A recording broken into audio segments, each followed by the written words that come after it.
अस्सलाम वालेकुम dear readers, कैसे हैं आप सब। उम्मीद करते हैं आप सब खैरियत से होंगे। मैं आप लोगों की वॉइस ओवर अरूज शाह और आप लोगों को सेकंड एपिसोड आज रात 10 बजे तक मिल जाएगी इंशाल्लाह। और इस एपिसोड को एंजॉय करें और चैनल को सब्सक्राइब लाजमी करें। जज़ाकल्लाह।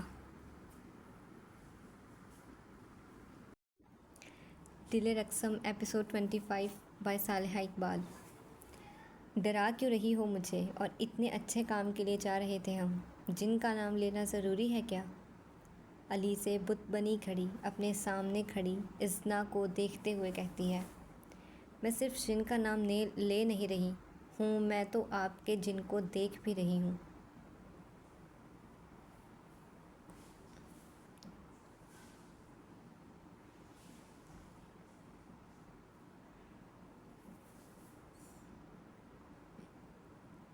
इज़्ना अलीसे के पीछे हाथ से इशारा करते हुए ख़ुद को पीछे की जानिब देखते हुए मुस्कुराते हुए बोलती है।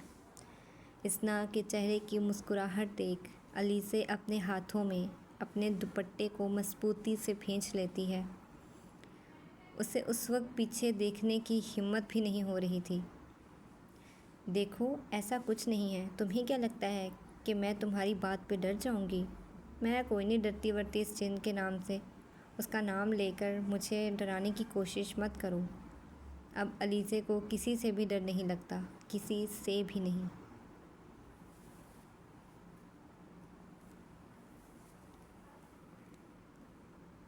अलीज़े गहरे सांस लेते हुए अपने कंधे उचकाए हुए पुरसुकून से अंदाज में बोलती है और उसके सामने खड़ी इज़्ना मुस्कुरा पड़ती है।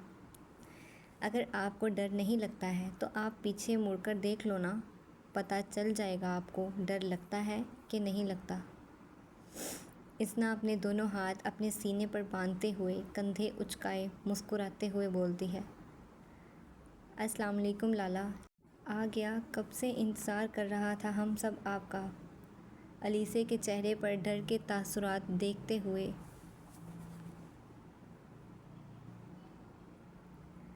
उसके सामने खड़ी इज़्ना उसके पीछे की जानिब देखते हुए बोलती है, तो तुम्हें क्या लगता है मैं डर जाऊंगी ऐसे? देखो, ऐसे मजाक नहीं करते और अच्छे काम को करते वक्त बुरे लोगों का नाम भी नहीं लेते हैं। मैं तुमसे बड़ी हूँ, इसलिए तुम्हें समझा रही हूँ। ऐसी बातें मत करो, सच में जिन आ जाएगा तो मसला हो जाएगा। चुप करके गाड़ी में बैठो। अलीसे के लिए गाड़ी का दरवाज़ा खुद खोलते हुए जल्दी जल्दी में बोलती है,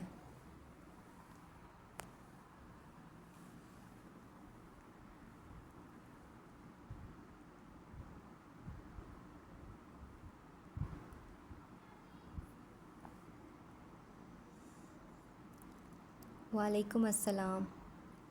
अलीसे के पीछे से भारी भरकम आवाज़ में इस्लाम का जवाब आता है, जिसे सुनते हुए अलीसे की आंखें झट से खुली की खुली रह जाती हैं। अलीसे अपनी सांस को रोके बड़ी बड़ी आंखें किए फ़ौरन से पलटकर पीछे की तरफ देखती है, जहां अपने सीने पर दोनों हाथ बांधे हुए हल्की सी गर्दन टेढ़ी किए हुए एक आईब्रो झुकाए हुए सरखान अलीसे को देख रहा होता है। और अलीसे जिसे सरखान को देखती है वो फ़ौरन से अपना रुख वापस पीछे गाड़ी की तरफ मोड़ लेती है।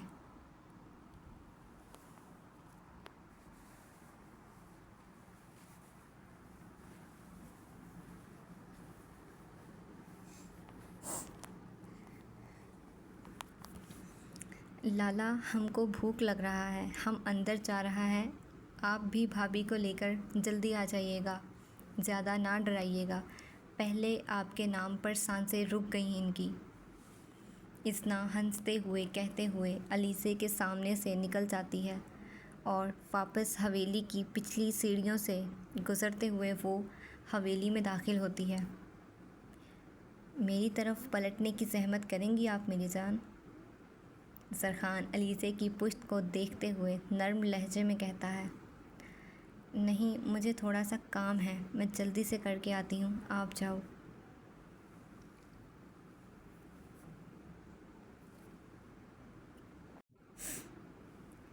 अलीसे बिना ज़रख़ान की तरफ देखते हुए अपने हाथ से उसे जाने का इशारा करते खुद जल्दी से गाड़ी की ड्राइविंग सीट की तरफ बढ़ती है, पर 2 कदम आगे बढ़ती ही है कि ज़रख़ान उसकी तरफ लंबा डग भरता आता है।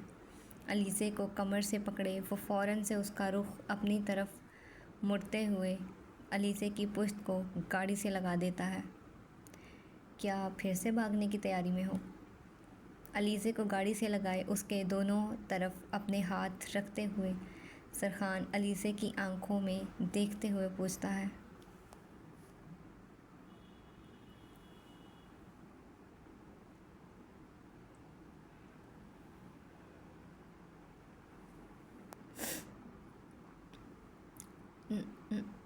नहीं तो, अलीसे बौखलाए हुए लहजे में जवाब देती है।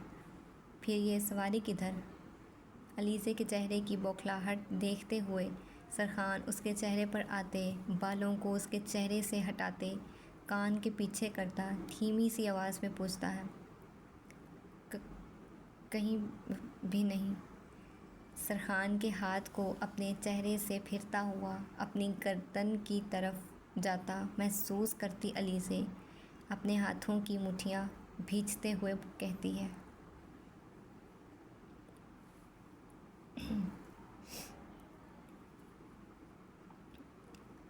अच्छा, फिर क्या ये सारे पैसे लेकर आज फिर मुर्गी वाले चावल बांटने जा रही हो गरीबों में?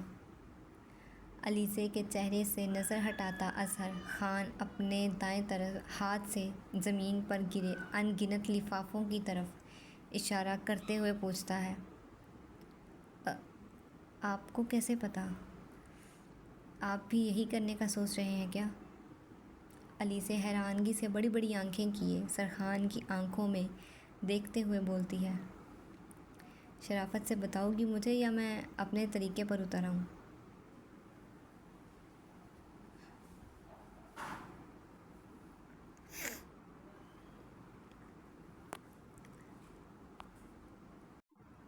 अलीसे की बात से उसके चेहरे के तासुरात से ज़रख़ान को साफ पता चल रहा था कि वो झूठ बोल रही है। अपने अल्फाजों पर ज़ोर देते हुए ज़रख़ान उसकी आंखों में आंखें डाले मज़ीद उसके करीब बढ़ता हुआ पूछता है। मैं सच्ची में बिरयानी बांटने जा रही थी। इतना बड़ा गुनाह जो किया है, अल्लाह ताला से माफ़ी मांगने के लिए जा रही थी। ज़रख़ान को अपने बेहद नज़दीक आता देख अलीसे अपनी गर्दन दूसरी तरफ मोड़ते हुए धीमी सी आवाज़ में बोलती है।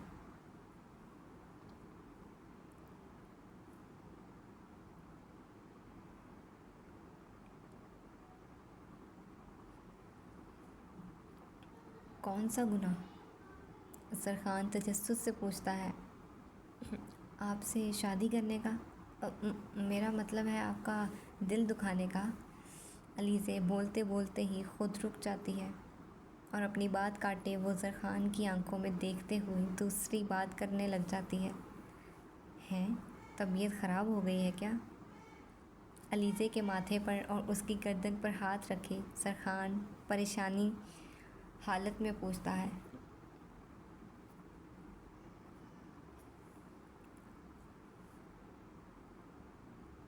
वो तो पहले ख़राब हुई थी, आपको देखकर तो ठीक हो गई है अब। अलीसे अपना गला खंगारते हुए ज़रख़ान की आंखों में देखते मुस्कुराते हुए बोलती है, जिस पर ज़रख़ान हैरानगी से उसकी तरफ देखते हुए अपना कदम एक पीछे की तरफ उठाता है। मेरे उल्टे हाथ से एक थप्पड़ खा लोगी क्या? क्या हो गया है, क्यों ठड़क झाड़ रही हो?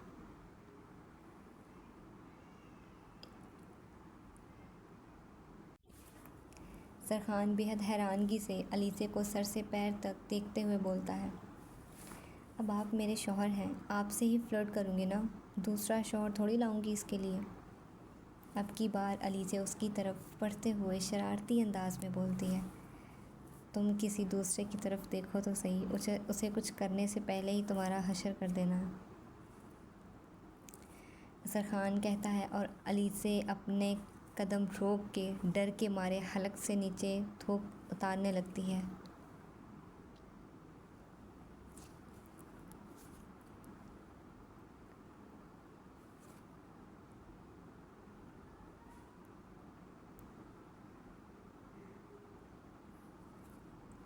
शर्म नहीं आ रही है आपको? अपनी बीवी को मारने की धमकियाँ दे रहे हैं।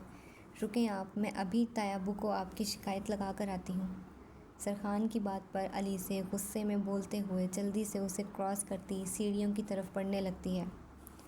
शौक़ से जाओ, जिसे जाकर बताना है बता दो, पर एक बात याद रखना, कमरे में तुम्हें मेरे ही आना है। वहाँ मुझसे तुम्हें बचाने के लिए तुम्हारे तायाबू नहीं आएंगे। अलीसे को खुद को क्रॉस करता देख सरखान खुद गाड़ी से पुश्त टिकाए बुलंद आवाज़ में बोल पड़ता है।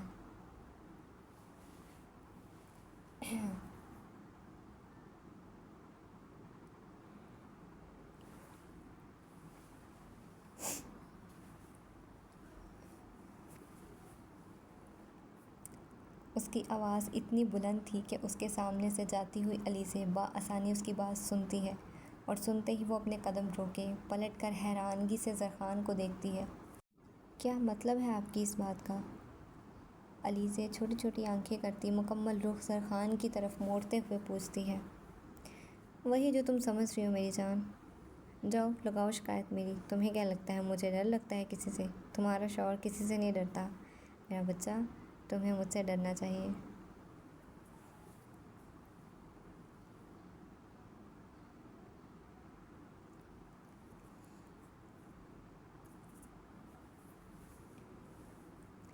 ज़रख़ान अपने सीने पर हाथ बांधे हुए अलीज़े की तरफ बढ़ते मुस्कुराते हुए चेहरे के साथ उसके देखते हुए कहता है।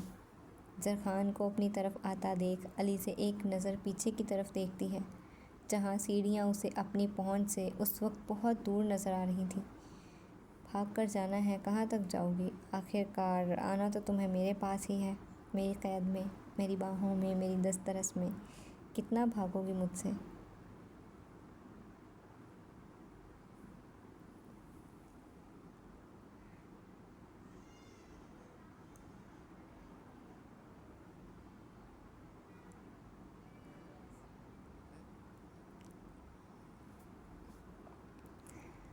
अलीज़े की नज़रों का मरकज़ समझते हुए ज़रख़ान जल्दी से उसका चेहरा छोटे से पकड़े अपनी तरफ करता उसकी आंखों में आंखें डाले पूछता है। जितनी दूर जा सकती हो उतनी दूर जाऊंगी, और एक नहीं 1000 कोशिशें करूंगी, किसी एक कोशिश में तो कामयाब होंगी मैं। खान का हाथ अपनी थोड़ी सी हटाते हैं हुए उसकी आंखों में देखते हुए कहती है। तुम कोशिश करो, 1000 कोशिशें करो, पर तुम इतना जान लो, तुम्हारी हर कोशिश को नाकाम करने के लिए तुम्हारा ये शौहर हाजिर रहेगा।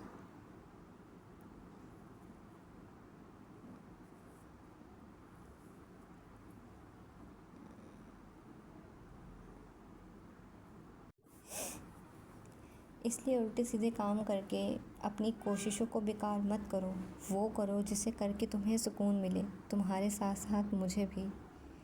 मज़ीद अलीज़े की तरफ बढ़ते हुए उसके चेहरे को अपने हाथों में प्याले नुमा अंदाज में पकड़े उसकी नाक पर अपने लब रखते हुए कहता है। ज़रख़ान के लम्स को महसूस करती अलीज़े झट से अपनी आंखें बंद कर लेती है। जब तक आप मेरे पास मुझे सुकून कैसे मिल सकता है? अपनी आंखें खोले बेहद नज़दीक अपने चेहरे के करीब मौजूद ज़रख़ान के चेहरे को उसकी आंखों को देखते हुए अलीज़े बोलती है।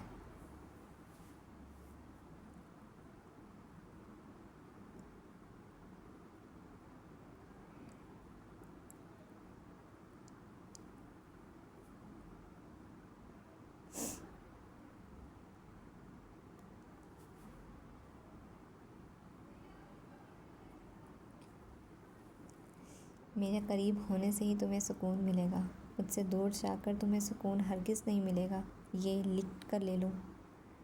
ज़रख़ान मुस्कुराते चेहरे के साथ अब अलीज़े के गाल पर अपने लब रखते हुए कहता है। इतनी गलत फहमी क्यों है आपको कि आप मेरा सुकून हैं और मुझे आपसे सुकून मिलेगा? आप जानते हैं मुझे आपसे मोहब्बत नहीं है। आप ये भी जानते हैं मुझे आपसे नफ़रत है, शदीद नफ़रत है। मैं आपसे दूर जाने के लिए कुछ भी करने को तैयार हूँ, फिर क्यों ऐसी फ़जूल की बातें कर रही हैं?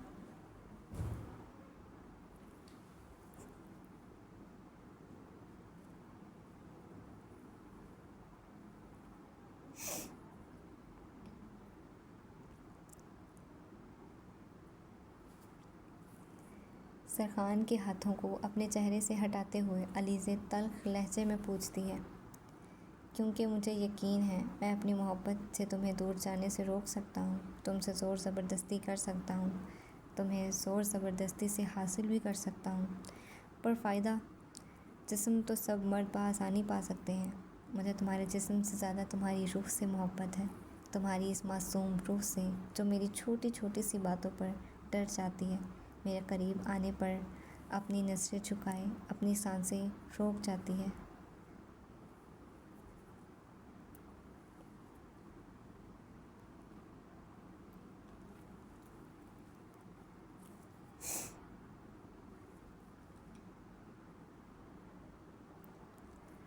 मुझे मोहब्बत है इस लड़की से।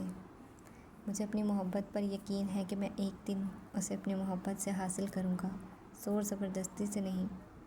जब तक वो ख़ुद को मेरे सुपुर्द नहीं करती, मैं उसके साथ ज़ोर ज़बरदस्ती नहीं करूँगा। अलीज़े के चेहरे को बागौर देखते हुए ज़रख़ान अलीज़े के पैर से हाथ गुजारते हुए उसकी कमर पर हाथ रखे उसे अपने सीने से लगाते हुए कहता है, ठीक है, करती हूँ मैं सुपुर्द खुद को आपके।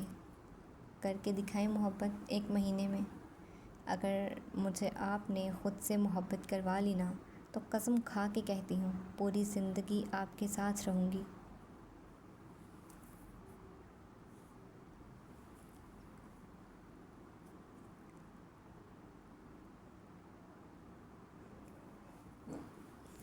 एक बार भी जाने की बात नहीं करूँगी, लेकिन अगर आप नाकाम हो गए, इस 1 महीने के बाद भी मुझे आपसे मोहब्बत नहीं हुई, तो आप मुझे ख़ुद अपनी ज़िंदगी से निकाल देंगे। बताएं, मंजूर है? सरखान के सीने से लगी और उसे सर उठाए उसकी आंखों में देखते हुए पूछती है, जो उसकी बात पर हैरानगी से उसकी आंखों में देख रहा था। क्या मतलब है तुम्हारी इस बात का? सरखान हैरानगी से पूछता है। यही कि 1 महीने के लिए मैं आपकी जो करना है करें।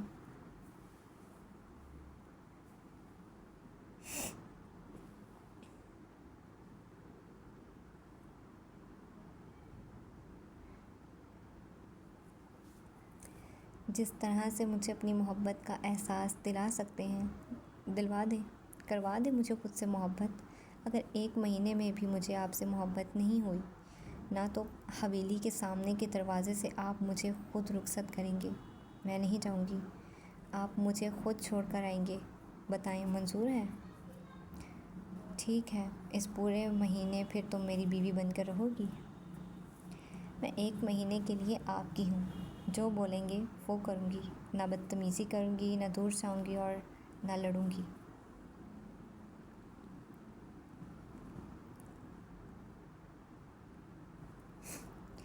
कुछ नहीं करूँगी उल्टा सीधा, जैसे एक बीवी रहती है अपने शौहर के साथ वैसे रहूँगी। लेकिन कसम खा के कहती हूँ, अगर मुझे इस महीने में मोहब्बत नहीं हुई आपसे, तो मैं अगले महीने के 1 सेकंड भी आपके साथ नहीं रहूँगी। जिस दिन नया महीना शुरू होगा, मैं उसी दिन उसी पल आपको छोड़कर चली जाऊँगी और आप मुझे रोकेंगे भी नहीं। बताएं, मंजूर है आपको? अलीज़े सर उठाए कोल्ड अंदाज में सरखान की आंखों में देखते हुए पूछती है। एक पल के लिए भी उसकी पलकें नहीं झपकती हैं।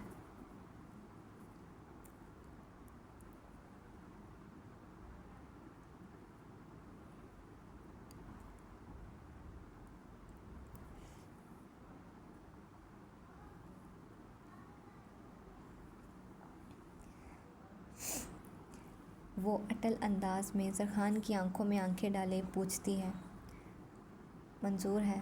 फिर तुम भी एक बात याद रखो, इस पूरे महीने तुम मेरी बीवी हो। मैं जो मर्ज़ी करूँगा तुम्हें उससे एतराज़ नहीं होगा। बताओ, तुम्हें मंजूर है? सरखान भी अलीज़े की आंखों में आंखें डाले अटल अंदाज में पूछता है, मंजूर है मुझे भी। अलीज़े इतना बोलती ही है कि सरखान उसके कमर पर रखे हाथ पर गिरफ्त बढ़ाता अलीज़े को अपने सीने में खींचता उसी पल उसके लबों पर काबिज़ हो जाता है।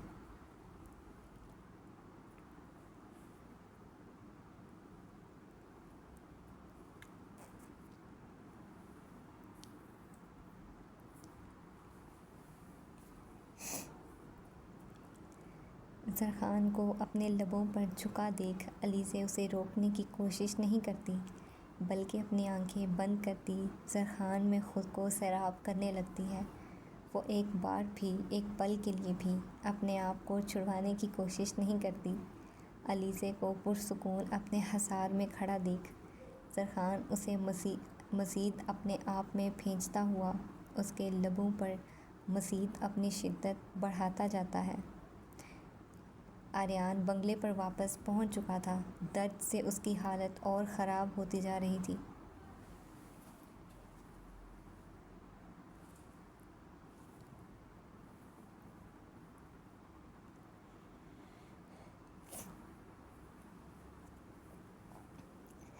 सर में लगी चोट उसे ज़्यादा तकलीफ़ दे रही थी, जबकि कंधा उसका हिलने से इनकारी हो रहा था।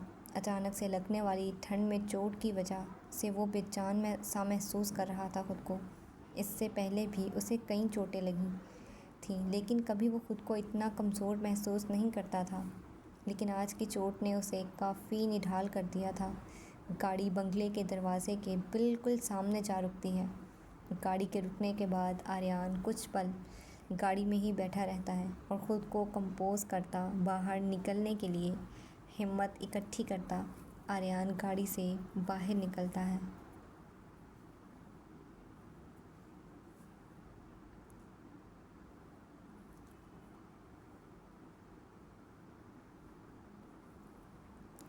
और एक गार्ड उसे खून से लथपथ देखते हुए जल्दी से उसके पास दौड़ते हुए आता है उसे सहारा देने के लिए।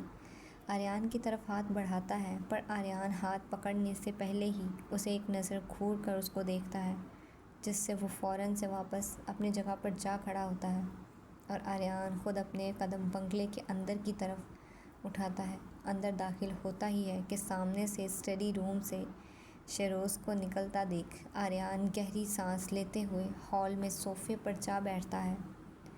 आर्यान को खून में तर देखते हुए शेरोज़ जल्दी से उसकी तरफ आता है।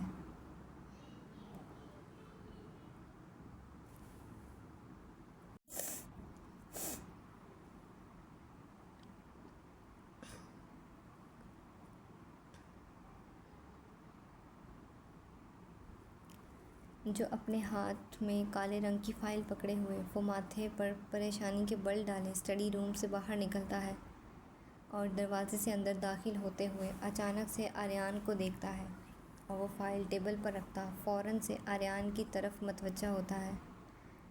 ये क्या हुआ है आपको? शेरोज़ परेशानी की हालत में आर्यान को देखते हुए उसकी तरफ बढ़ते हुए पूछता जाता है और उसके सामने आ खड़ा होता है। क्या नज़र आ रहा है तुम्हें? आर्यान बेहद बेजारियत लहजे में कहता है।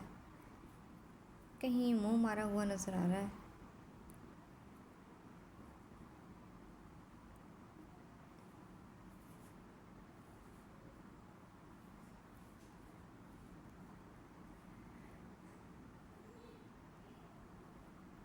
आर्यान के चेहरे को बखूर देखते हुए शेरोज़ उसके सामने पड़े टेबल पर बैठते हुए गंदा सा मुंह बनाए कहता है, लाख दी लानत तुम्हारी शक्ल पर। नहीं, लाख की नहीं, 1 रुपए की लानत तुम्हारी शक्ल पर। बाकायदा अपने हाथ से लानत देते हुए कुछ सख्त लहजे में कहता है और कहते ही अपनी नज़रें पूरे बंगले में दौड़ाने लगता है किसी को ढूंढने के लिए। फ़िलहाल तो लाख की भी और 1 रुपए की भी लानत बरसती हुई कहीं और नज़र आ रही है। शेरोज़ धीमे से लहजे में अपना गला खंगारते हुए कहता है।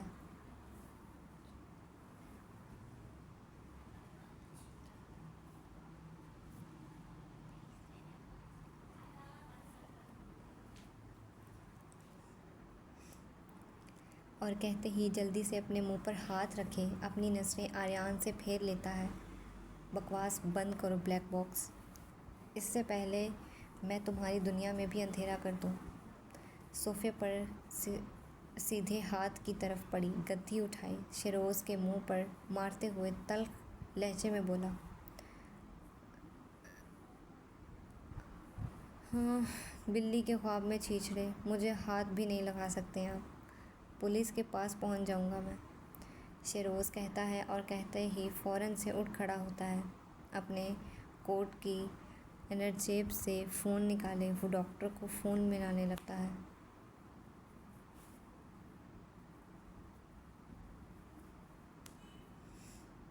शायद भूल रहे हो तुम, ये पुलिस वाले मेरा कुछ नहीं बिगाड़ सकते हैं। सर उठाए शेरोज़ को देखते हुए बोलता है, जो उस वक्त फ़ोन में नसरें जमाए डॉक्टर का नंबर ढूंढ रहा था। फ़िलहाल जितना कुछ आपका बिगड़ गया है उतना काफ़ी है। वैसे सच बताएं, कहाँ मुँह मारा है? मेरा मतलब है, कहाँ से मुँह तोड़वाया है आपने? शेरोज़ डॉक्टर का नंबर मिलाए फ़ोन कॉल कान से लगाते हुए फिर भी आर्यन को छेड़ने वाले अंदाज में पूछता है उससे, गाड़ी से एक्सीडेंट हो गया है।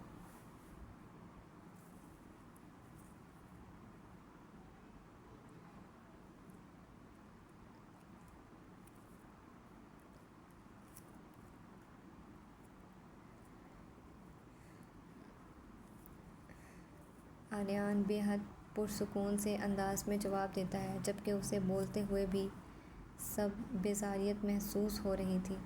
नज़र मुसलसल किसी की तलाश में इधर उधर घूम रही थी, पर जिसे वो देखना चाहता था वो अब तक उसकी नज़रों के सामने नहीं आया था। क्यों, आपने उनके पैसे चुराए थे क्या? नहीं, किडनी चुराई थी मैंने उनकी, इसीलिए तो वो मेरे पीछे हथियार लिए भाग रहे थे। क्यों फजूल के सवाल करके मेरा दिमाग घुमा रहे हो?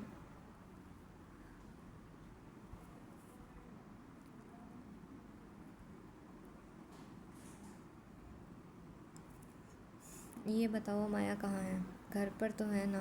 फिर से चली तो नहीं गई? आर्यन अपने कंधे पर हाथ रखते हुए सीधे होकर बैठने की कोशिश करते हुए पूछता है। आर्यन शेरोज़ की तरफ सर उठाए उसके चेहरे को देखते हुए मज़ीद कुछ पूछता है। उससे पहले ही अमाया सीढ़ियों से नीचे उतरती हुई उसे नज़र आती है।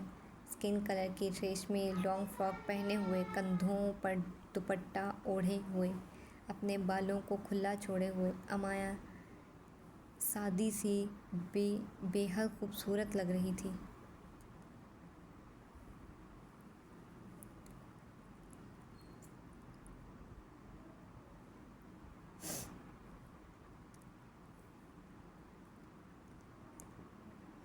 अमाया अभी भी अपने ख्याल में आर्यन के घर में ना होने का सोचते हुए वो सीढ़ियों से उतरते हुए कभी अपने दुपट्टे को तो कभी अपने बालों को ठीक करते हुए नीचे उतरती है। शुरू की कुछ सीढ़ियाँ उतरी ही थी कि उसकी नज़र हॉल में शरोज़ के पीछे सोफ़े पर बैठे हुए आर्यन पर पड़ती है, जो उसे देखता है और बस देखता ही रह जाता है। अमाया की नज़रें भी आर्यन पर थम चुकी थीं। आर्यन का चेहरा, उसकी बिखरी हालत देखते हैं अमाया हैरानगी से बाकी सीढ़ियाँ उतरती है।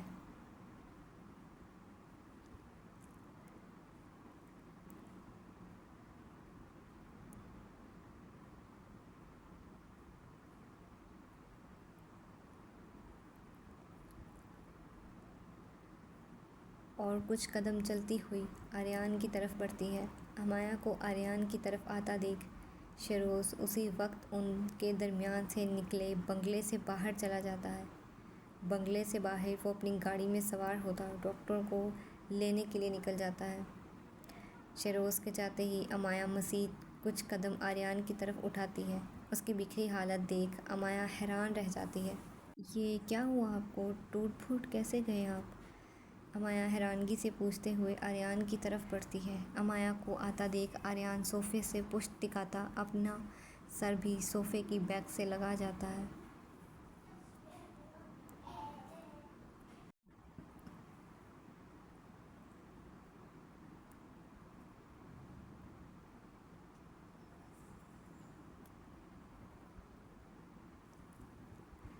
और अमाया को बगौर सर से पैर तक देखते हुए पुरसुकून सी गहरी सांस लेता है। तुमने बद्दुआ दी थी ना, इसलिए ऐसा हुआ है मेरे साथ। अपने दोनों हाथ हवा में बुलंद करता आर्यन अपनी हालत की तरफ इशारा करते हुए कहता है, मैं ऐसा क्यों करूँगी? मैंने कुछ नहीं किया। अमाया फ़ौरन से हैरानगी से बौखलाए हुए लहजे में आर्यन के चेहरे को देखते हुए जवाब देती है और मज़ीद एक कदम उसकी तरफ बढ़ाती है।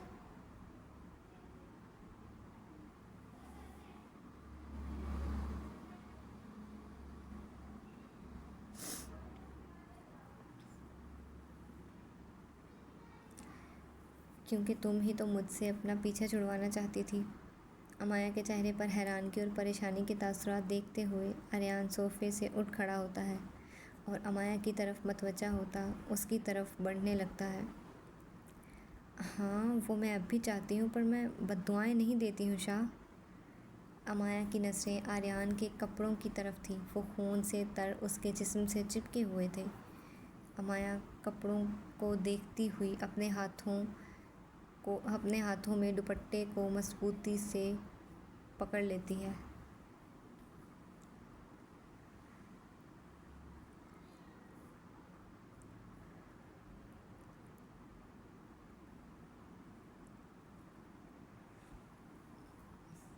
चलो मान लेता हूँ मैं तुम्हारी बात, अब जल्दी से ठीक करो मुझे। अमाया को परेशान होता देख आर्यन उसका बाजू पकड़े उसे अपनी तरफ खींचते हुए कहता है, मैं कैसे ठीक करूँ आपको? आर्यन के कपड़ों से नज़र हटाती जल्दी से उसके चेहरे की तरफ देखते हुए हैरानगी से परेशान हालत में पूछती है, अपनी मोहब्बत से। अमाया की आंखों में आंखें डाले आर्यन मुस्कुराते हुए कहता है, और दर्द में कराहता रहता है। उससे दर्द बर्दाश्त नहीं हो रहा था, लेकिन वो फिर भी अमाया को परेशान देखते हुए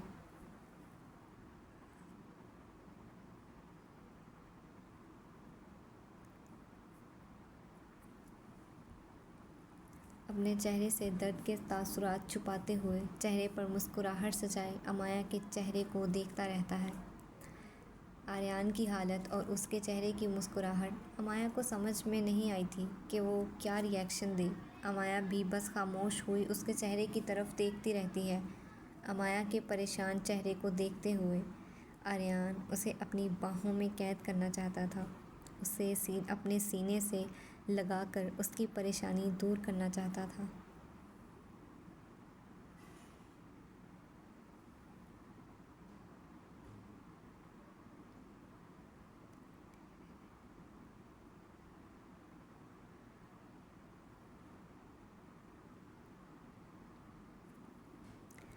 पर अपने आप से आती उसे खून की बदबू, अपने खून से तर कपड़ों से वो अमाया को दूर रखता है।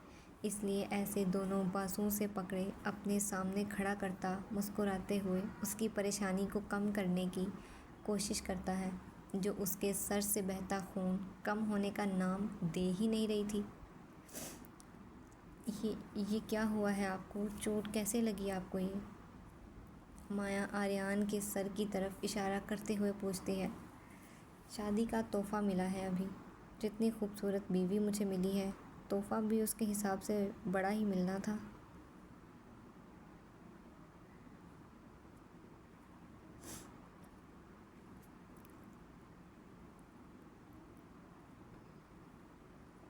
देख लो कैसा तोहफ़ा मिला है मुझे। अमाया की एक बाजू से हाथ हटाता आर्यन अपनी बॉडी की तरफ इशारा करते हुए कहता है, किसने दिया आपको ऐसा तोहफ़ा? अमाया हल्की सी आवाज़ में बेहद मासूमाना अंदाज में पूछती है। तुम्हें क्या लगता है किसमें इतनी हिम्मत है कि आर्यन को ऐसा तोहफ़ा दे सके?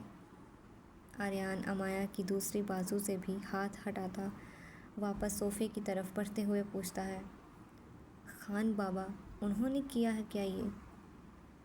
क्योंकि उन्होंने आपको मारा था उस दिन भी, ये भी उन्होंने ही किया होगा।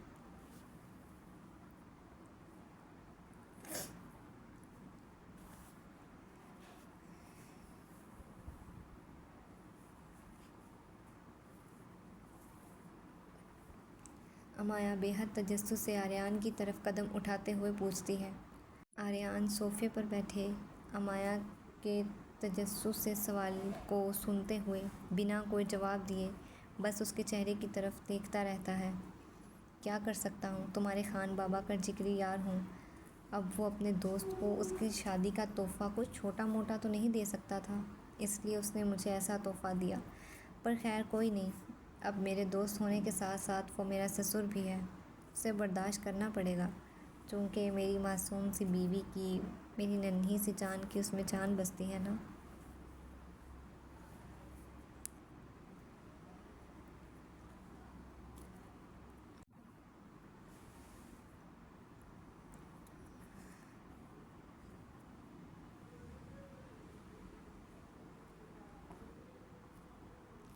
जब तक उसकी जान मेरे में नहीं आती तब तक मुझे ये सब बर्दाश्त तो करना पड़ेगा।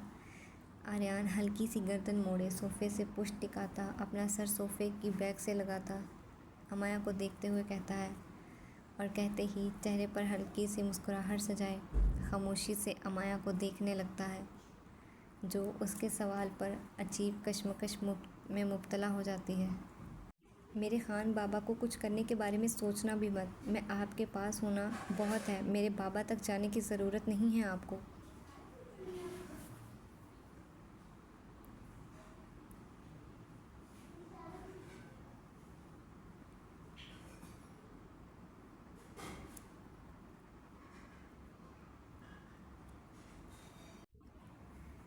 अमाया टूटे हुए लहजे में आर्यन से नज़रें चुराते हुए कहती है। अमाया की नज़रों को इधर उधर जाता देख आर्यन सोफ़े से उठने की कोशिश करता है कि अमाया जल्दी से उसके ज़ख्मी कंधों पर हाथ रखे आर्यन को वापस सोफ़े पर बिठा देती है।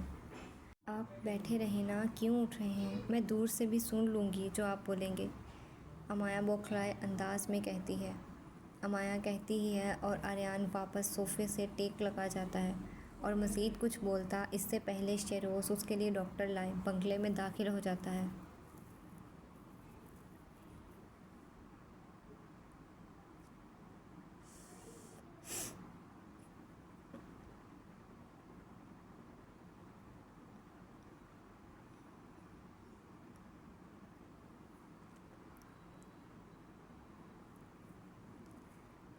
डॉक्टर को देखते हुए अमाया जल्दी से आर्यन से दूर होकर खड़ी होती है और डॉक्टर और शेरोज़ दोनों उसकी तरफ बढ़ते हैं। डॉक्टर आर्यन को देखते हुए उसकी हालत को देखते हुए जल्दी से उसकी शर्ट उतारते हैं, उसके हर ज़ख्म को बगौर देखते अपना मेडकिट बॉक्स खोलते हैं और उसकी मरहम पट्टी करना शुरू करते हैं। आर्यन के ज़ख्मों को देखते हुए अमाया जल्दी से वापस कमरे की तरफ दौड़ के चली जाती है। अमाया को जाता देख आर्यन गहरी सांस लेते हुए अपनी मरहम पट्टी करवाने लगता है।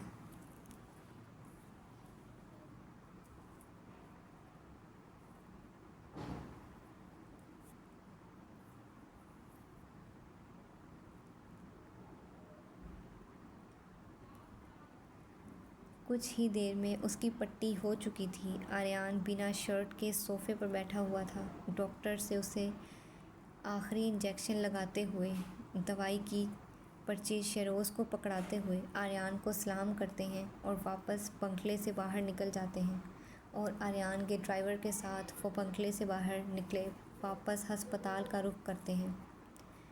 शेरोज़ आर्यन की हालत देखते मज़ीद उससे कुछ नहीं कहता और उसकी तरफ हाथ बढ़ाते हुए उसे सोफ़े से उठाने लगता है, पर आर्यन उसका हाथ देखते हुए उसके हाथ पर हाथ मारे हाथ पीछे करता खुद सोफ़े से उठे सीढ़ियों से ऊपर अपने कमरे का रुख करता है।